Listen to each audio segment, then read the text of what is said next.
Plenty changed this week for Kirk Cousins and the NFL's bloated off-season QB market.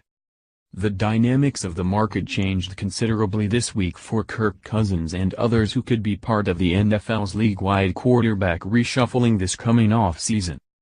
The trade of Jimmy Garoppolo on Monday night from the New England Patriots to the San Francisco 49ers potentially took Garoppolo off the market and could eliminate what once seemed like one of Cousins' top prospective bidders.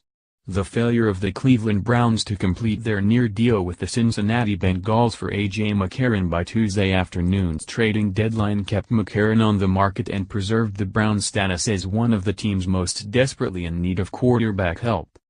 It promises to be a very active and very intriguing quarterback marketplace in free agency in March, leading into an NFL draft that is expected to have a highly celebrated class of quarterbacks. So what was the deal with all those NFL trades, anyway? Anyone who thinks there won't be plenty of options for him, Cousins, if he's out there is dead wrong, said one agent who does not represent Cousins but has several quarterbacks among his clients.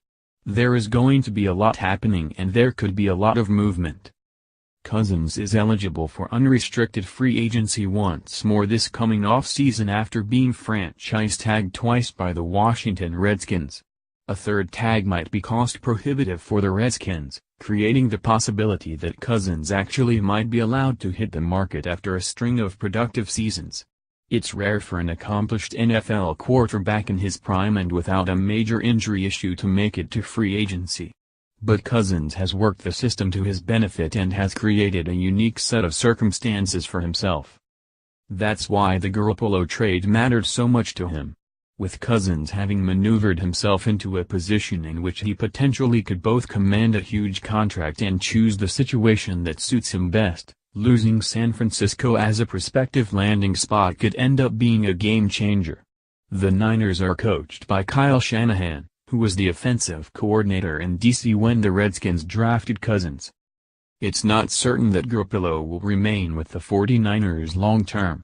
He, too, is eligible for unrestricted free agency after this season. But the Niners just gave up a second-round draft choice for him. They are estimated to be more than $50 million below next season's projected salary cap. So they will have plenty of available cap room to re-sign Garoppolo or, if necessary, use their franchise player tag on him. If Cousins indeed has lost the 49ers as a bidder, he might have to go outside his comfort zone if he wants to leave the Redskins. The Los Angeles Rams have another former Redskins offensive coordinator, Sean McVay, as their head coach. But McVay has done superb work in transforming the Rams rapidly into winners and in turning second-year pro Jared Goff into a franchise quarterback in the making. They also are unlikely to be in the running for Cousins. Thanks to a confluence of factors, this year's NFL trade deadline was a veritable lollapalooza. That doesn't mean there won't be teams interested in Cousins and willing to offer him big money if he's available. Far from that. The Browns' inability to land a quarterback has become almost comical. They passed over Carson Wentz and Deshaun Watson in the past two NFL drafts. They had a trade for McCarron, Cincinnati's well-regarded backup, in place minutes before Tuesday's 4 p.m. deadline, but failed to properly notify the league office in time and the deal was disallowed. The Browns absolutely, positively must address their quarterback situation in a meaningful way this offseason. So, too, must the New York Jets. They won't be alone. There is a large group of other teams facing quarterback uncertainty. The Jacksonville Jaguars have put a promising team, especially on defense, around their still inconsistent quarterback, Blake Bortles. The Denver Broncos haven't yet found an answer from among Trevor Siemian and Paxton Lynch and this week are turning to Brock Osweiler to be their starter. The Miami Dolphins will have to decide whether they can rely on Ryan Tannehill to come back next season from the knee injury that cost him all of this season. Some within the sport wonder if the Bengals will run out of patience with Andy Dalton if they miss the playoffs again. Things are so bad for the Broncos that they just named Brock Osweiler their starter at QB. In Pittsburgh, Ben Roethlisberger has spoken openly of his retirement not being very far off.